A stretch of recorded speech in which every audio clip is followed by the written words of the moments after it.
Welcome to the Armchair Fantasy Football Podcast. Here are your hosts, DJ Marcotte and John Soroyce. Enjoy the show. Hey everyone, welcome back to the Armchair Fantasy Football Podcast, the working class podcast. We are the Blue Collar Ballers, John and DJ. Check us out on our Facebook page at Armchair Fantasy Football, on Twitter at Armchair FF Pod. I'm on Twitter at Armchair Kingpin. John is on Twitter at John2977. Email us at armchairfb@gmail.com. You can find us on Spotify, Apple Podcasts, Stitcher, and Podbean. You can find our videos on YouTube. Just search Armchair Fantasy Football, and there we be. Welcome back, John. What's up? It's been a few days, but it feels like it's been a lot longer than that. I feel like I haven't been in the old pilot's chair in a while here, but I'm happy to be back. Today we're going to be talking about free agent wish list, where we want these top NFL free agents to land, what might be the best landing spot from a fantasy football standpoint. And it's going to be pretty fun. I'm pretty excited about it. How about you? Yeah, I'm very excited about it. I'm also excited about the Combine starting this week as well. That's starting this week. That should be exciting. It's going to be a make or break scenario for a lot of young rookies, guys that may not be highly touted out of college but have a lot of skill. They might show out really well at the Combine and make a name for themselves and move up the draft board because of it.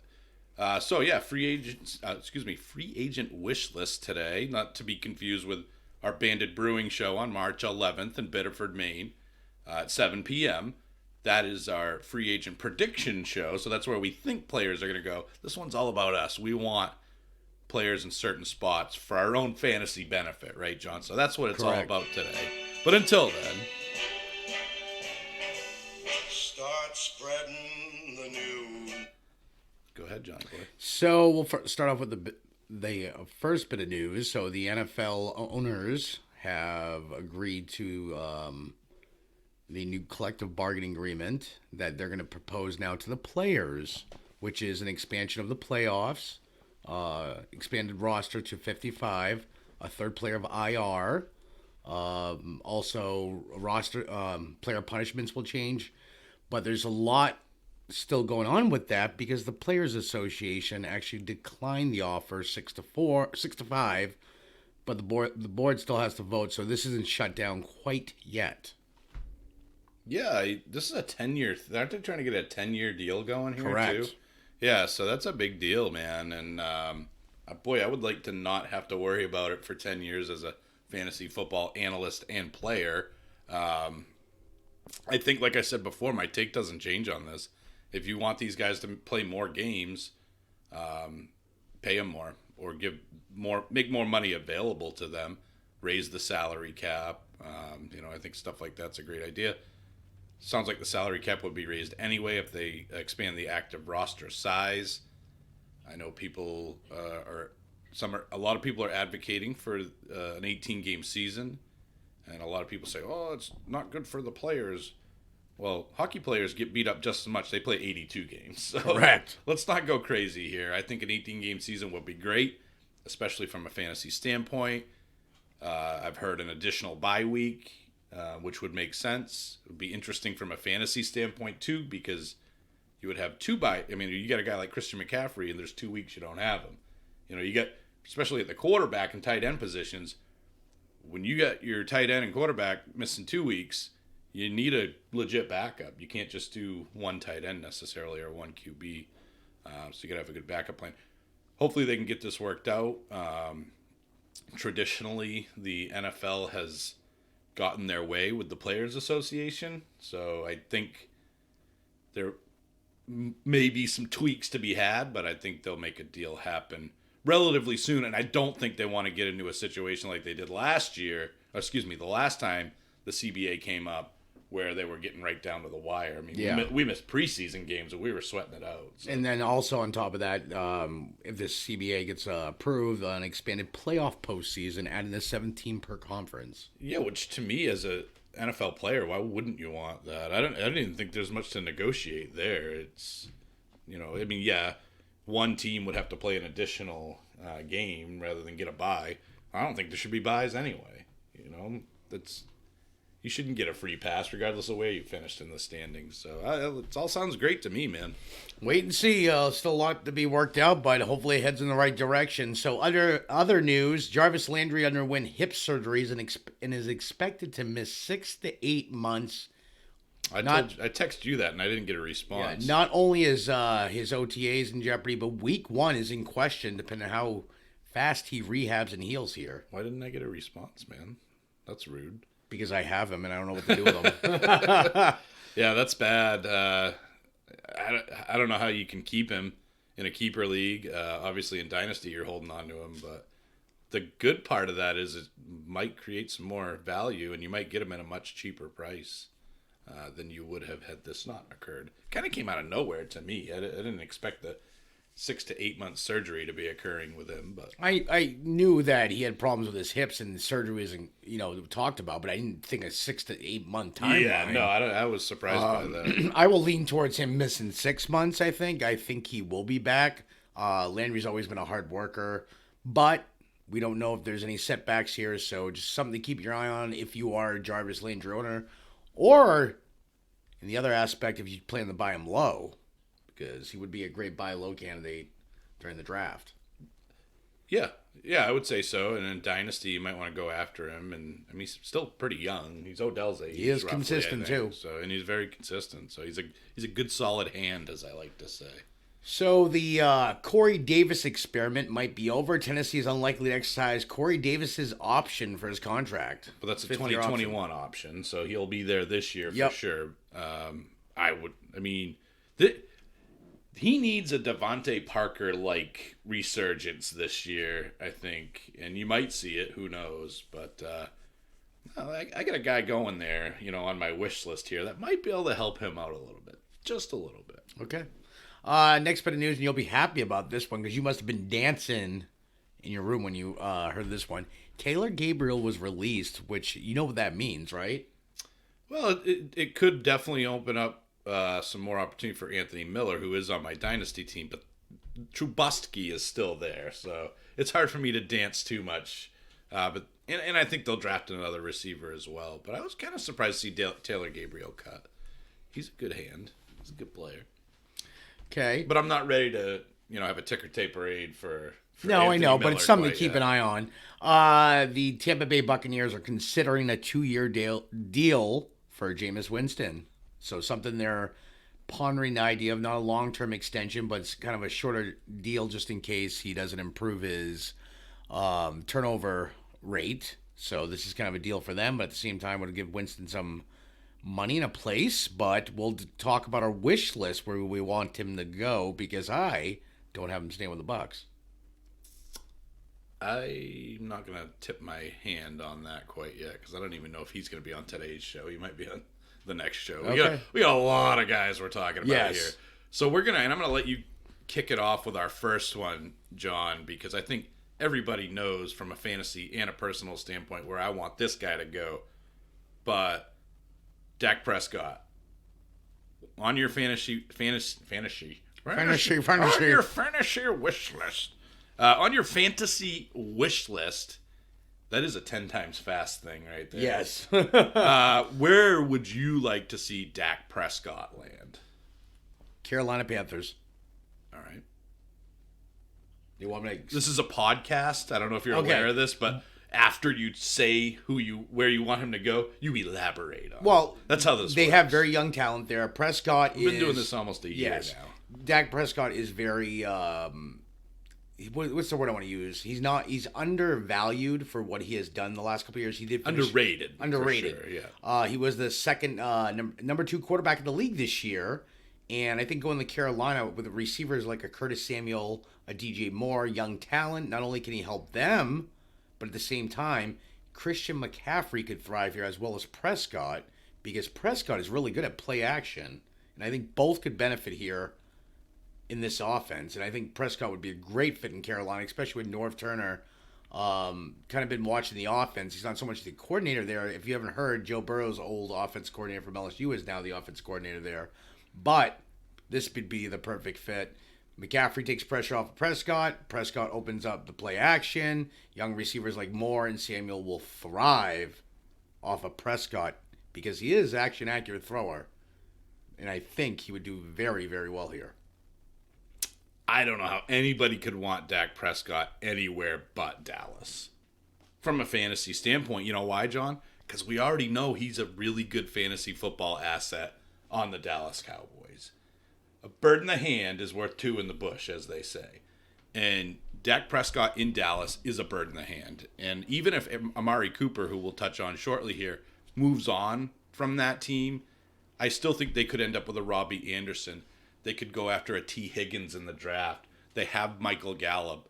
I think Blake Jarwin, if they retain him, is a great option. Apparently, I'm getting a phone call here. I should have turned that off, right, John? You should be scolding me right now. Phone podcast. Not quite yet. We're getting back to that soon, but not right now. So anyway, Dak Prescott in Dallas is really the only place he should be. And I think it's the only place he will be. We know what he's capable of. He's a top 5 to top 10 quarterback every year on Dallas, and that's where his bread is buttered. I don't think that changes at all with Mike McCarthy, because there may be a thought process there. Well, he hasn't had McCarthy as his head coach. No, he's had Jason Garrett, who's an idiot. And Mike McCarthy is going to, I think, dramatically improve that offense, and I'm excited to see what happens there. So for me, it's easy, and I don't think that's probably pretty predictable for you guys to assume that I'm going to go with Dak in Dallas. It's not just because I'm a Dallas Cowboys fan, and frankly, I'd rather have him there than Brady from a personal standpoint, because he's got more left in the tank.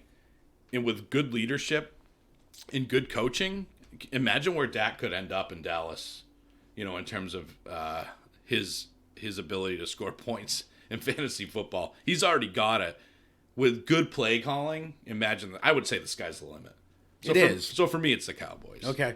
All right, let's talk about your quarterback, John. We're going to talk about Tom Brady. Tom Terrific, or the GOAT, as they call him around these parts in New England. Where would you like to see Tom Brady land? Where is he on your fantasy wish list?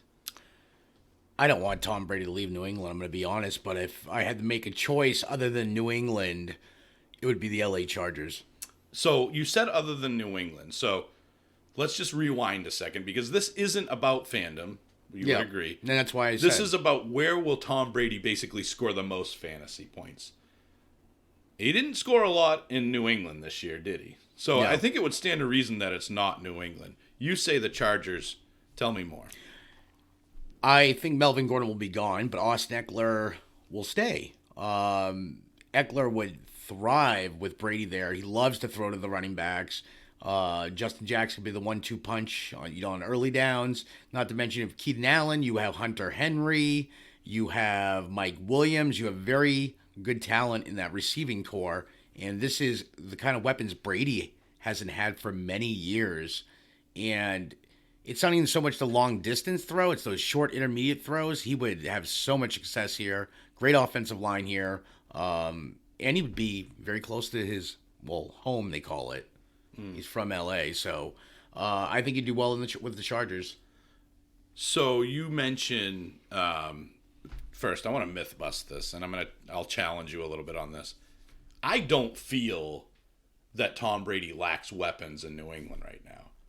I don't necessarily think they use those weapons properly. They're trying to use Mohamed Sanu as a number 1. He's a number 3.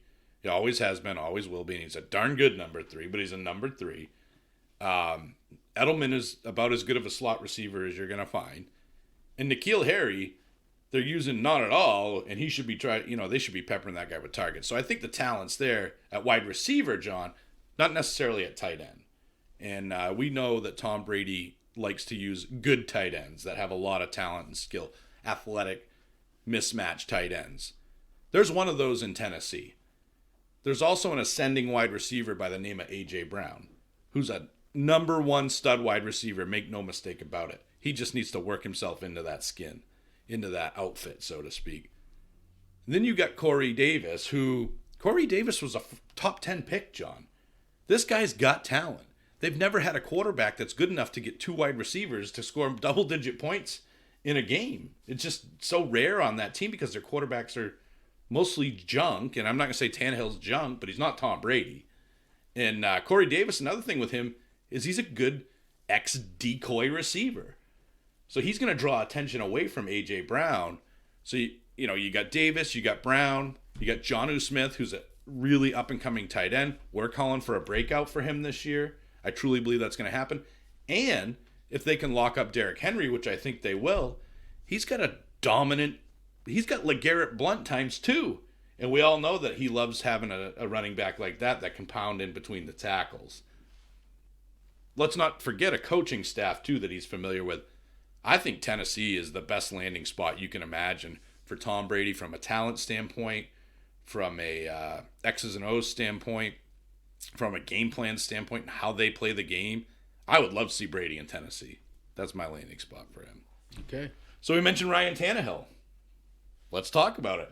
Ryan Tannehill is a free agent this year. I'd like to have Tom Brady kick him out of Tennessee, but where does he end up, John, if he's not in Tennessee? Where would you love to see him from a fantasy football standpoint? Where's your wish list spot for Ryan Tannehill? Tennessee. If it ain't broke, don't fix it. They made the playoffs because of him. Yeah. He brought him well, you know what I'm saying? A mix of him and Henry. I think the whole team got him to yes, the playoffs. but yeah. He didn't get him. He didn't lose anything. Tannehill before Tennessee was not really relevant in fantasy. A game here and there. Just his numbers were never consistent. He's in Miami. Yeah, and we know the Miami show is, that didn't help his career. But I say if it ain't broke, don't fix it. And that's what Tennessee, I think it's a good fit for him. He seems to fit their system well. The coaching, he gets along with players, the coaching staff.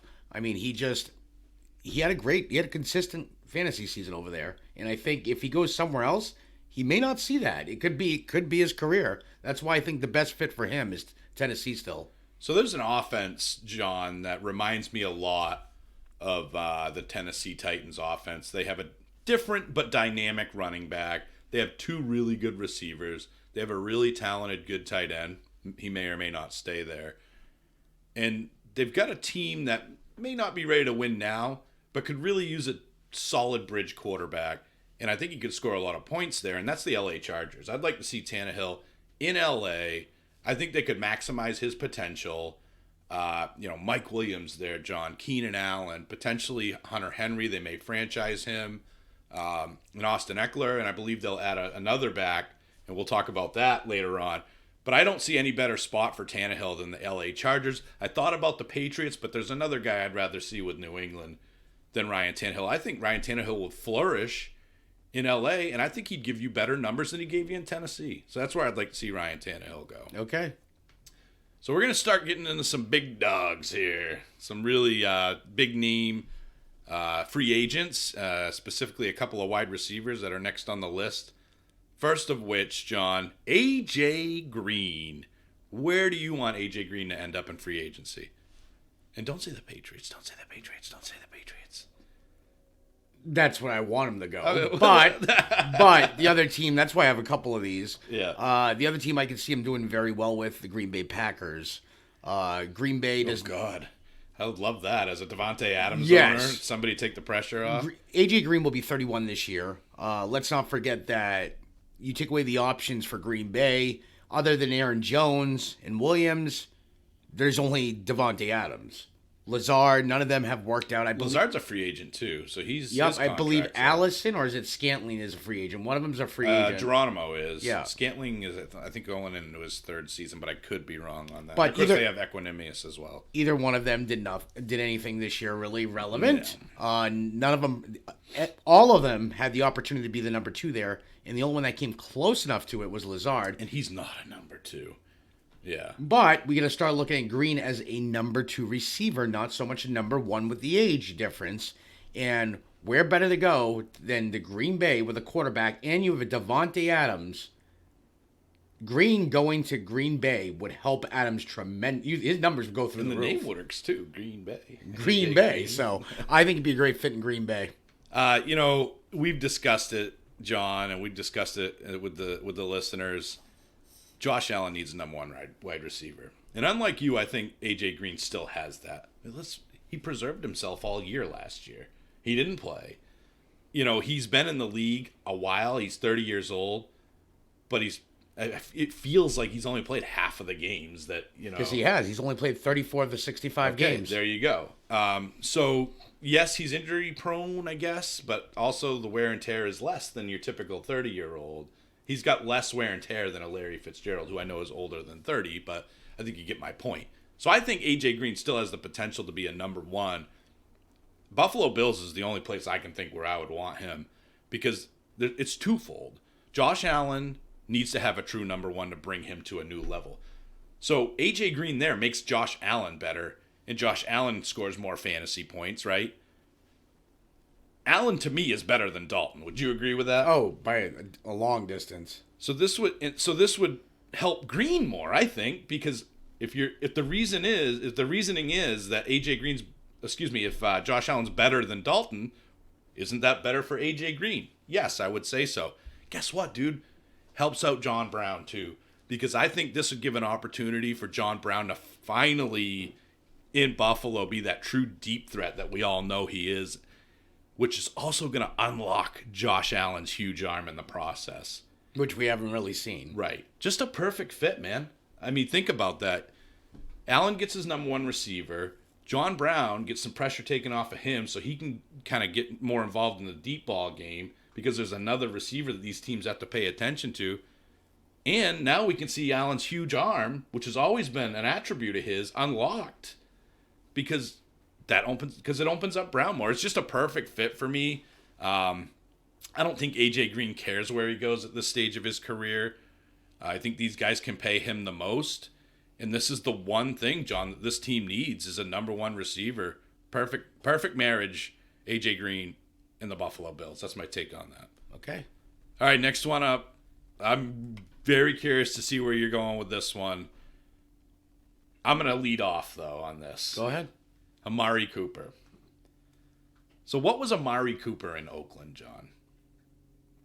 What was he? Yeah. His rookie year is amazing. Okay. His whole time frame there.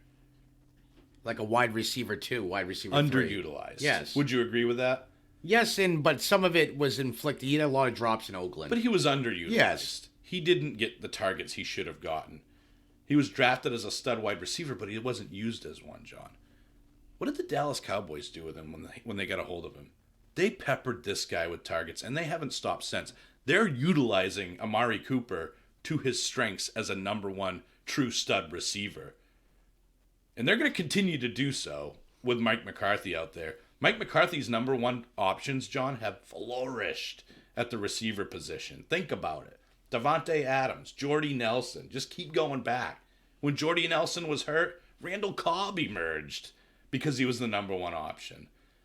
This team was made for Amari Cooper. They gave a first-round pick for him. Remember what happened? Everybody laughed at the Dallas Cowboys because they gave up a first-round pick for a bust. That's what they said. He's busting out at the seams in Dallas, and I don't see any reason to have him go anywhere else. His bread is buttered on the Dallas Cowboys side, and I think that's where he should stay. Okay. Yes, sorry. So you want to know my take? This is why I didn't... I'm sure it's not the Cowboys. No, everybody's a hater, but that's fine. I'm not a hater. I just think Michael Gallup is going to be the number one there. I've been saying this. I love Michael Gallup, and I think this year is breakout year. But I could be wrong, but he could break out with Cooper there. He could, but I think you're just going to break out in general, so it doesn't matter. But Amari Cooper, where do I want him to go?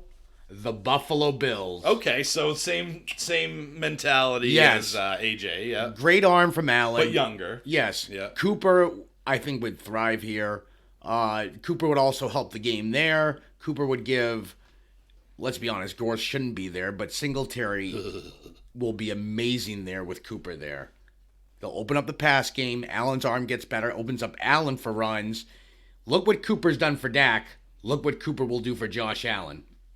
And look what it'll do for Singletary. So the same thought process that I had behind AJ Green. I think we both agree that they need somebody like Cooper. They need a field stretcher. They need a true number one, not a number 2 or number 3, a true number 1. And Cooper going to Buffalo will not only benefit him, but he wouldn't have to worry about like a Gallup, because the closest thing to him in Buffalo would be John Brown, and John Brown is not that Gallup or Cooper level. No, but John Brown would also, I think, elevate his status in fantasy with Cooper there. He would. Cooper would elevate him. Yeah, but I just think Cooper would be he'd be the number one here to get all the targets, mostly. And I think Beasley would help too as well, because he'd get those. Beasley would turn into Edelman there, basically. He's their slot guy, little, what's the word I want to use?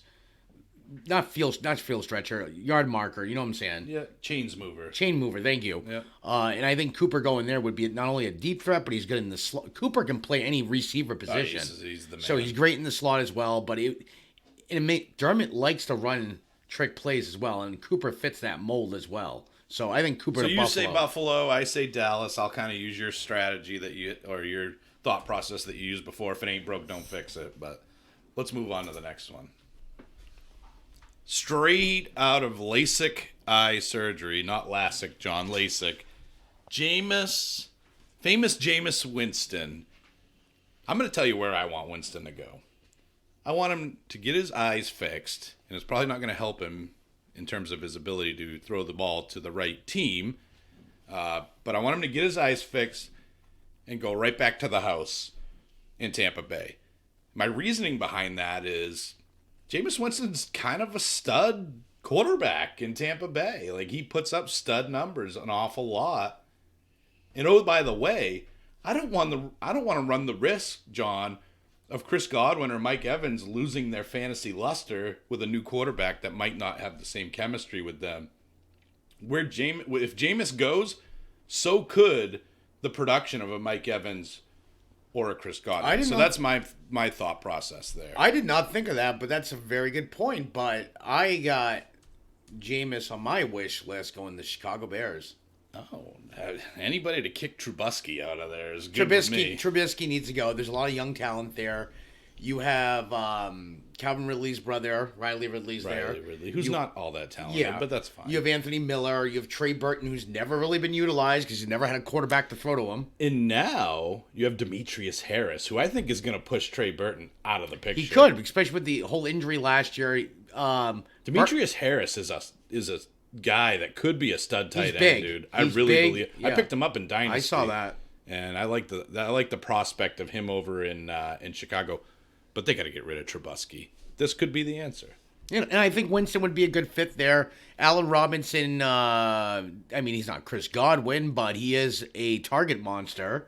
And then you have an Anthony Miller that, just kind of like not Mike Evans, but you know what I'm saying? Anthony Miller is just a really good possession receiver. You know what I mean? Like, he's just really good, dude. And he's got yards after the catch ability. I like him a lot. What I like is kid. I think a Winston who can run and throw would also benefit Montgomery here. Montgomery, we saw the college statistics on him. Evaded tackles is what he's known for. You broke it down for us last week. Yep. He's got all the capabilities, but with Trubisky there, it's never going to happen. Let's not forget, Mitch Trubisky, among the worst in yards per attempt, actually the worst in yards per attempt. I mean, like John said, you guys heard me break it all down last week. Jameis Winston's not that guy. Jameis Winston's not afraid to chuck it down the field. He's a dilly gaff guy. And he's a YOLO guy. You only live once. And that would only help David Montgomery. So, that's a good landing spot. I just like him where he is right now. No, he's doing great. The only thing, who knows with the eye surgery now? He could rock it. He's like Superman. I know. Looking through walls. Did you see that one photo of him on Twitter? He's like, his eyes are squinted, and it was like hold on a second, Lois. I think I see an open receiver down there. So it's interesting. Yeah, that'd be cool. But I like him in Tampa. Okay. All right, this is exciting to me because I kind of got a two-pronged attack with these next two guys, John. Phillip Rivers. Not going to be in L.A. next year, as we all know. There's a couple teams that seem to have interest in him right now, Tampa being one of them, the other being Indianapolis. Indianapolis is the place for Phillip Rivers, in my opinion. This would be an immediate upgrade over Jacoby Brissett. I remember Jake and I talking at the beginning of the last season, and he was talking, Jacoby Brissett's going to be a good fantasy quarterback. Jacoby Brissett's got to be a good quarterback first, and he's not. He's just a guy. He's a lifetime backup, and he proved that this year. He got exposed, right, John? Right, John? Yes. Okay. I was shaking my head, but they don't hear it. It's Sorry. audio, So, Brissett, huge upgrade with Rivers. Not only that, though, it would be a huge upgrade for Paris Campbell and T.Y. Hilton, John. But more so for Paris Campbell, I think. Paris Campbell provides the yak ability that Rivers loves. He knows that he can throw that short pass, and a guy like Paris Campbell will do the rest of the work. He's got that level of skill. Jacoby Brissett never really tapped into that because he didn't really throw a ton of passes, and when he did, they went to tight ends or running backs, stuff like that. Rivers is not that guy. Rivers definitely uses the running backs, and we'll talk about that. But a guy like Paris Campbell, who's got a lot of Keenan Allen qualities, John, is tailor-made for Phillip Rivers. It's a perfect match for a new love for both Campbell and Rivers. This is a team that can compete right away. Oh, by the way, third-ranked offensive line, John, Indianapolis. When's the last time Phillip Rivers had an offensive line that good? So that could diminish his interceptions significantly as well. Phillip Rivers is going to go to Indianapolis, I think. I want him to go to Indianapolis. And he's a guy that I might be very, very interested in as a late-round quarterback, for sure. I think he could really flourish in Indy. Where do you have Phillip? Where do you want Phillip Rivers? I have two spots, but I'll discuss the first one and why I picked both, but I'll discuss the first one. First one's Tampa Bay Buccaneers. Okay. Very close to home for him. He is moved to Florida. I think Tampa would be a great fit because why? Who's the coach there? Bruce Arians. Yes. What is he known for? He takes those old quarterbacks, those old gunslingers like the Carson Palmers and the Kurt Warners. And actually, I don't think he was with Warner, but he was with Palmer. So Rivers is not an awful quarterback. In down year, he's been very consistent as a quarterback. Well, this year he had a few issues, and it's not all the blame on him. But what better than to go to a team with a coach that's good for fixing quarterbacks? This could be the upgrade he needs. Tampa, the only thing that he's missing in Tampa would be the running back. Seventh ranked offensive line as well there. Correct. So they're pretty solid too. You have a Mike Evans. You have Chris Godwin here. You have the tight ends, double tight ends actually if he uses them. He's got all the weapons here. The only thing they don't have is a receiving back, but that could change with free agency or possibly this wish list. But I think Phillip Rivers would be a good fit in Tampa, or the other one, because I was borderline here, Carolina would also be another good one because with their new offensive coordinator, he is not Indy out of all the options. No, I think Phillip Rivers has always been known for using his running backs, and I don't see that. That's why Tampa scares me a little bit with Carolina. You got McCaffrey there, but you also have the young talent there, and the offensive coordinator that just took over is Joe Burrow's old offensive coordinator, another quarterback guru, would help him there as well. But he has more, I think, depending who goes to Tampa as a running back is the question, because Ronald Jones or Peyton Barber are not going to be the weapons used in that backfield. No. So, but who could go to Indy as a running back? So I've got Rivers there, right? The tea leaves are even reading Rivers in Indy. So if you're bringing in Rivers, John, wouldn't it stand to reason that you bring in some familiar faces? I already know where you're going with this. Marlon Mack is not the answer, John. He'd be a great backup. Nyheim Hines would have value as Rivers' new Eckler. And Melvin Gordon would have value as, well, Rivers' Melvin Gordon. This is simply a no-brainer, John. Why would they not? And we just heard Jim Irsay, they're talking about, is Max getting an extension? And he's basically like, I don't know what you're talking about. Yeah. So to me, Melvin Gordon, Phillip Rivers in Indy, that would be magic just waiting to happen. And I think Nyheim Hines could carve out that Austin Eckler role as well. And we can, dude, think about what we've just talked about. We've got Keenan Allen in Paris Campbell.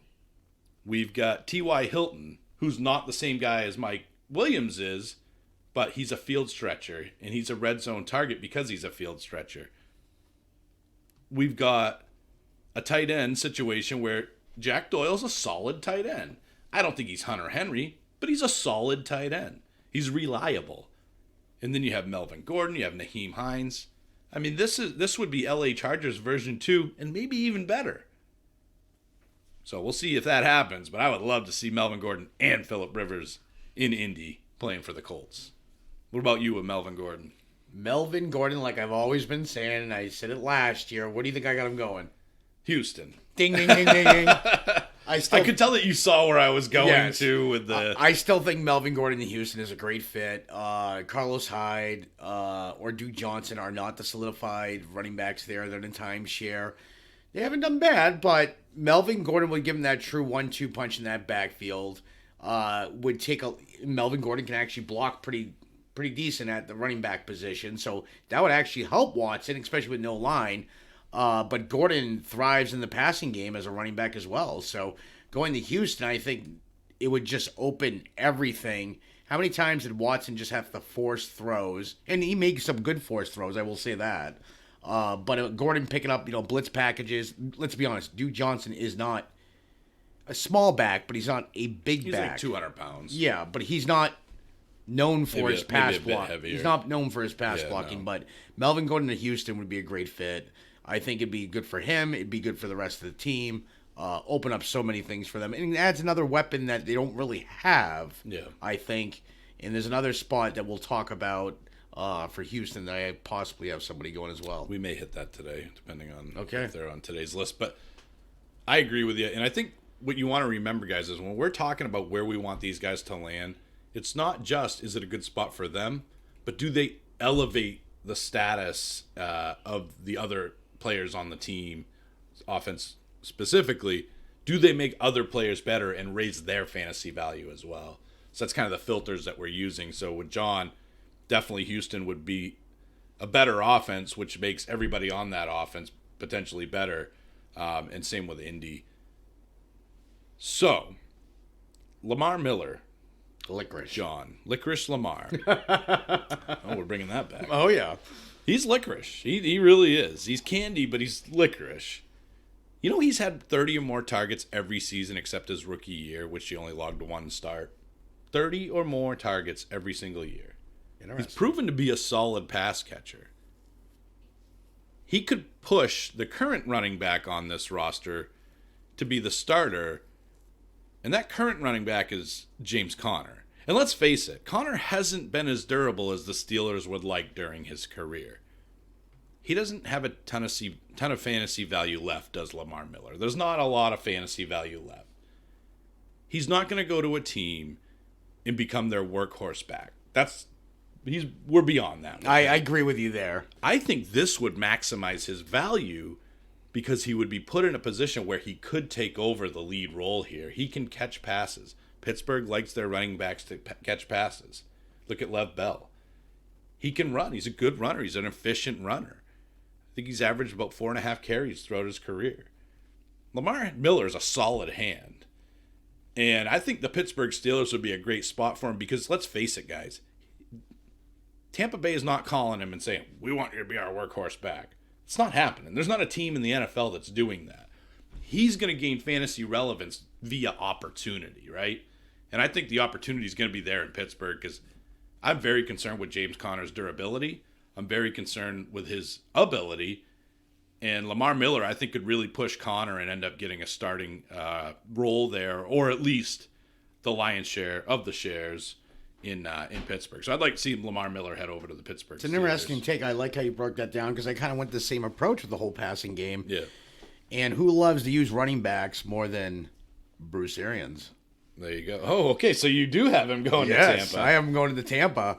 And I say that, and I'm not thinking as the starter. I think they're bringing in a veteran here in Tampa. I don't know if they go to David Johnson route, but I'm basing this on what I think may happen if Johnson, because with the whole contract dispute and everything, not contract dispute, but what, you know what I'm saying, the salary cap and all that. If he does leave the Cardinals, which may not happen. So Lamar Miller adding depth to a backfield that doesn't really have depth. Let's be honest. Ronald Jones, Peyton Barber, all of them have had the opportunity. A Lamar Miller here could challenge them or possibly even take the starting role here. And perfect thing, he can catch. So he'd be utilized perfectly here and could have great value under Arians here.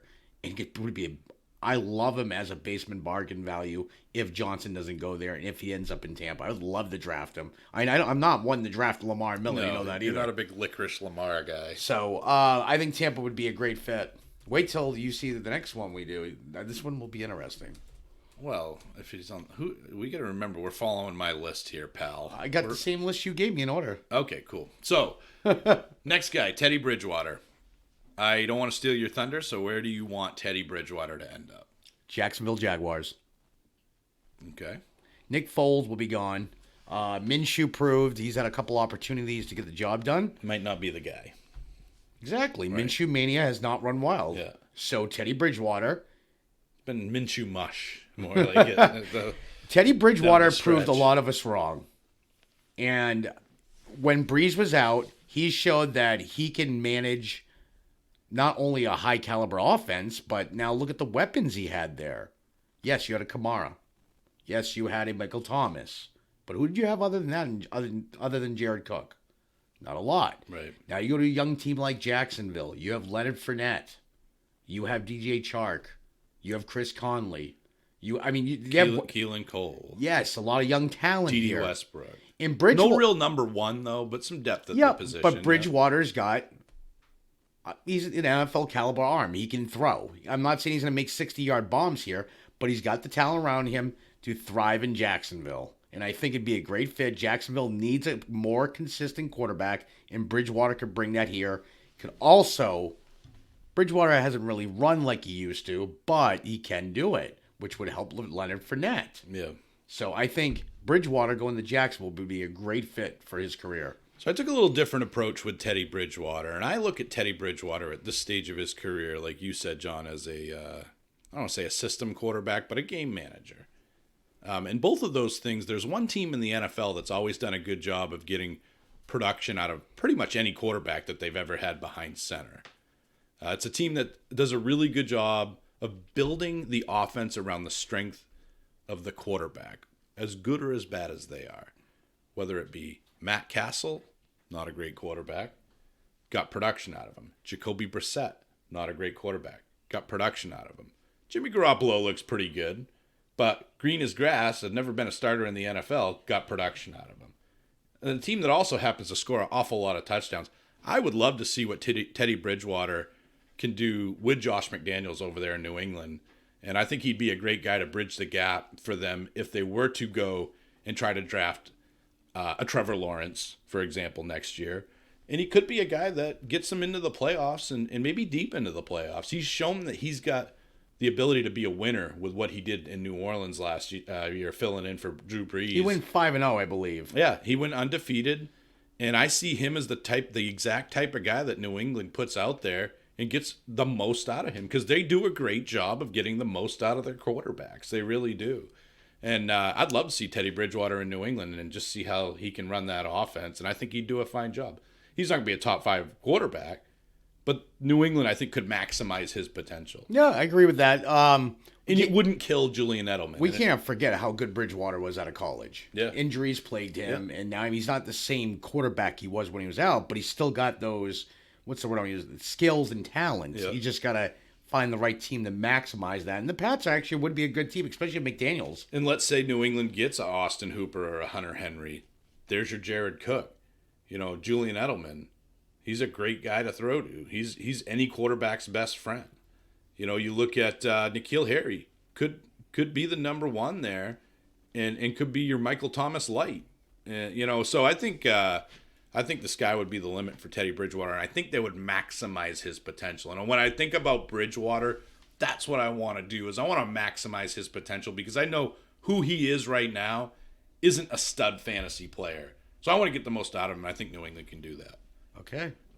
All right, it kind of goes downhill for the rest of yes and no. For the rest of today's list. It's we kick it back off on the next show, on Thursday's show, with Austin Hooper and Hunter Henry right out of the gate. But we're not going there yet. We're going right to Brashad Perriman, John, who, by the way, was a first-round pick. I think a top 10 pick, if I'm not mistaken. Yes. But first round for sure. He might have been later first round. Baltimore picked him in the first round. He was supposed to be a stud receiver for them. Never quite worked out. But he almost a complete bust, really, until he got to Tampa. And with injuries to Godwin and Evans, John, he caught 25 passes on 38 targets. He caught 4 touchdowns in the last 5 games of the season with those guys out. Perriman didn't have much of a chance to give a last gasp as a wide receiver 1 or 2. But when those guys went out, John, he took advantage of the chance that he had and showed a lot. And we all know the Green Bay Packers are desperate for a wide receiver 2. And Perriman, who has a first-round pedigree, I feel is on the rise, has great sleeper value.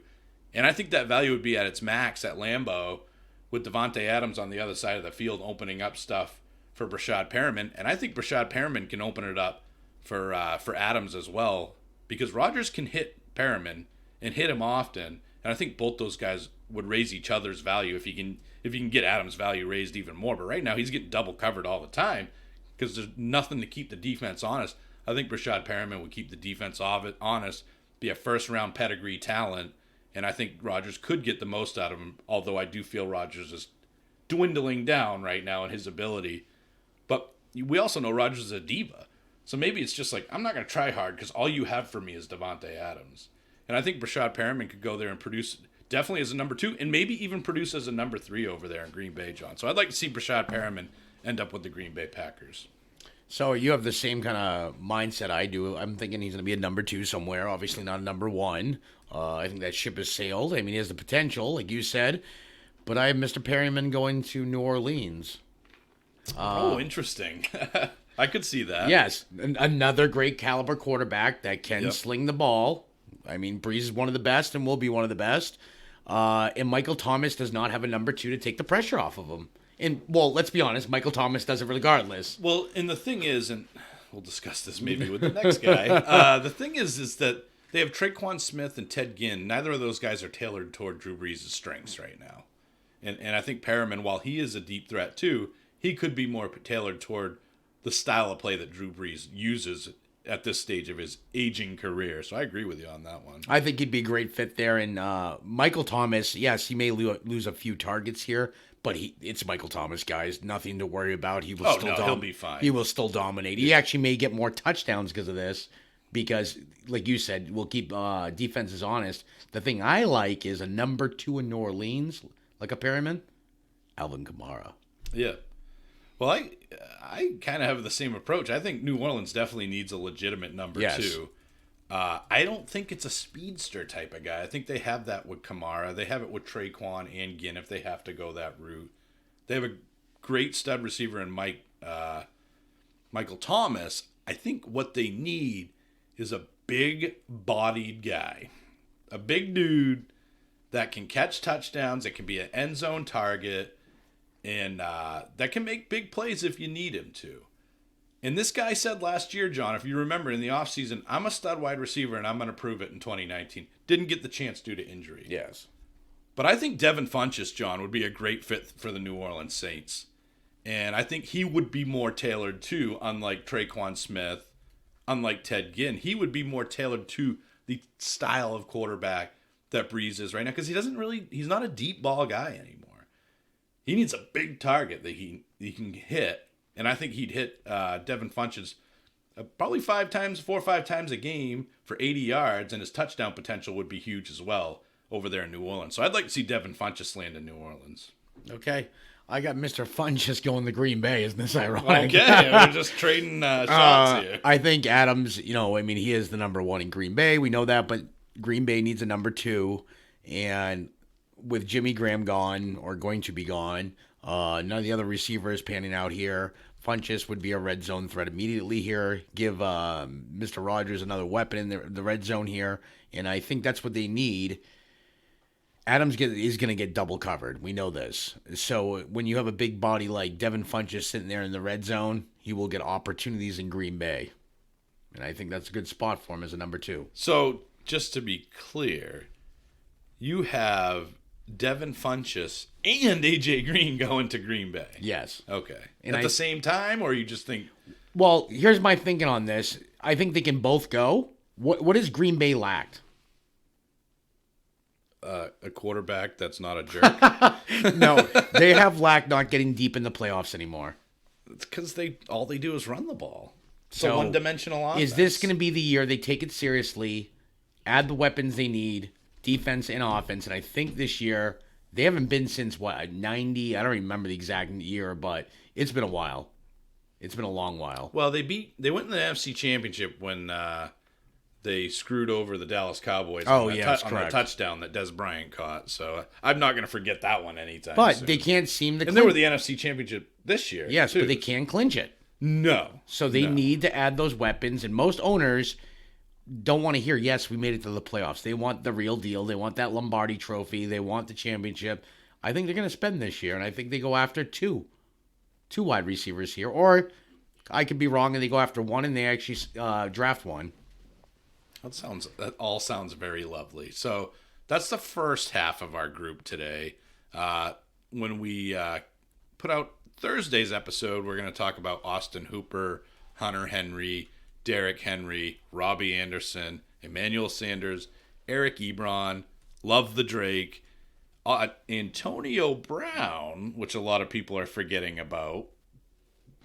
Who knows if he'll play in the NFL next year. Yeah, wait and see. But he's out there, and he's a free agent. Austin Eckler, Jordan Howard, Kareem Hunt, and Matt Breida. All those guys are going to be on Thursday's show, John. And on March 11th's show, can we tell them again where we're going? We're going to Banded Brewing, right, John? March 11th, Banded Brewing, 7 p.m. 32 Main Street in Biddeford, Maine. They got some good beers here, man. The Jolly Woodsman, which is a coffee stout. This is all on tap. The Norwald, which is a classic stout. The Thicket, which is a spruce tip barley wine. I almost want to try that, and I'm not really a wine guy, but it's a barley wine. The Viridian, which is their IPA. The Wicked Bueno, a Mexican-style lager. The Woodman's Reserve, barrel-aged coffee stout there. I mean, these guys literally have everything, and they have even more with cans and bottles to go. So make sure you check us out, guys. We really, really need the support from you, the listener, and those of you that are following us and supporting us. Support us at Banded Brewing on March 11th. It's going to be a good time. Charms and Hexes, which is a fruited sour ale. Sounds like Lucky Charms.